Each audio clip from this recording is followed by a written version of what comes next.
میری مسلمان بہنوں سن لو، اپنی اولاد کو اچھی سے اچھی تعلیم، علم، ایجوکیشن، شکشن دو۔ جس قرآن کو ہم مانتے ہیں، جس قرآن سے ہمیں عشق ہے، جس قرآن سے ہمیں پیار ہے، اتنا عشق ہے قرآن سے کہ اگر قرآن کی کوئی توہین کر لے، قرآن کے اوراق کو، قرآن کے پیجز کو اگر کوئی پٹاخوں میں اڑائے تو مسلمان اتنا غصہ ہو جاتا ہے کہ جان دینے اور جان لینے کو بھی تیار ہو جاتا ہے۔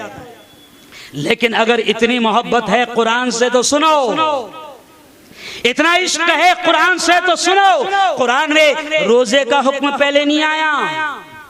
کیوں؟ قرآن میں روزے کا حکم پہلے نہیں آیا۔ ابھی آ رہے نا روزے؟ ارے بولو بھی آ رہے نا؟ ہاں، ایک صاحب مجھے ملے، جب جاہل رہتا آدمی تو کیسی بات کرتا ہے۔ ایک صاحب پچھلے سال ملے مجھے اور ایک جملہ کہنے لگے، مفتی صاحب اس سال بھی روزے رمضان میں آ گئے؟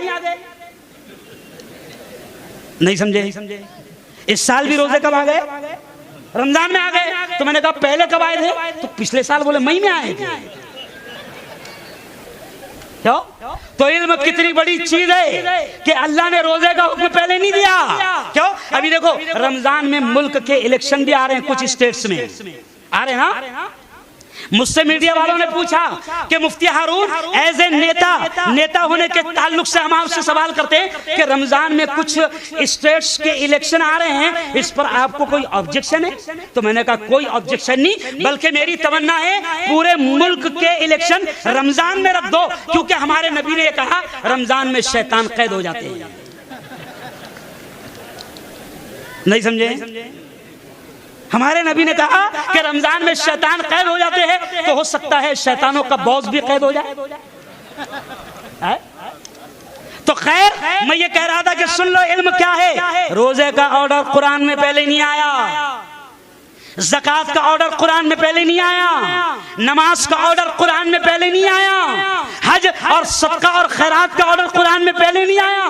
یہ علماء بیٹھے ہیں، ان سے پوچھو قرآن کی سب سے پہلی آیت، اللہ کا سب سے پہلا آرڈر جو زمین پر آیا، دھرتی پر آیا اس کے بندوں کے لیے، وہ قرآن کا سب سے پہلا آرڈر تھا اقرا۔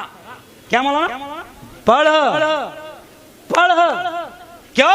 آج دوسری قوموں نے اس کو لے لیا۔ بابا صاحب امبیڈکر نے اپنی سماج کو کہا، کیا کہا؟ سب سے پہلے کہا، تین باتیں انہوں نے کہی، تینوں قرآن کی باتیں ہیں، انہوں نے اپنے سماج کو سمجھائی۔ بابا صاحب امبیڈکر نے کیا کہا اپنے سماج سے؟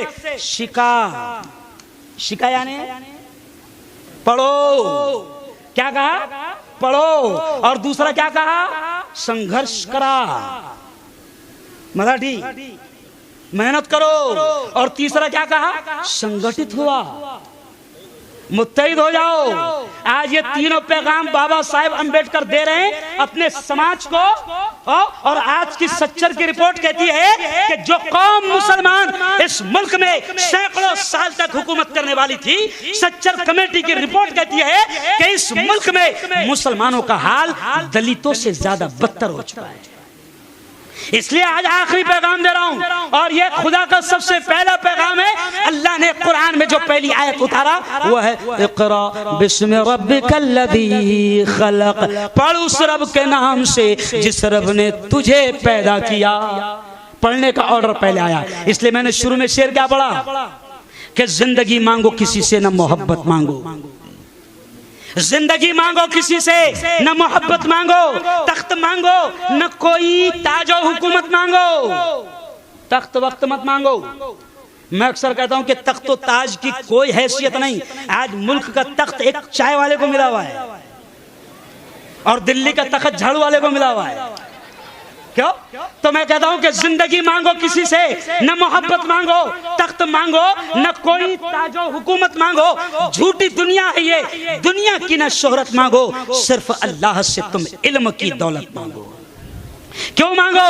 آخر جملے سن لو، کیوں مانگو؟ کہ علم انسان کی اوقات بڑھا دیتا ہے، علم سوئی ہوئی تقدیر، ارے بولو بھیونڈی میں شعرا کی کمی نہیں ہے، علم سوئی ہوئی تقدیر جگا دیتا ہے. لیکن مدرسے کے بچوں سے بھی میں کہہ رہا ہوں اور تمام علم کے حاصل کرنے والوں سے میں کہہ رہا ہوں کہ پھر شاعر نے آخر میں یہ بھی کہا کہ علم انسان کو انسان بنا دیتا ہے, علم بے مایا کو سلطان بنا دیتا ہے, علم اللہ اگر دے تو عمل بھی دے دے, ورنہ یہ وہ ہے کہ شیطان بنا دیتا ہے.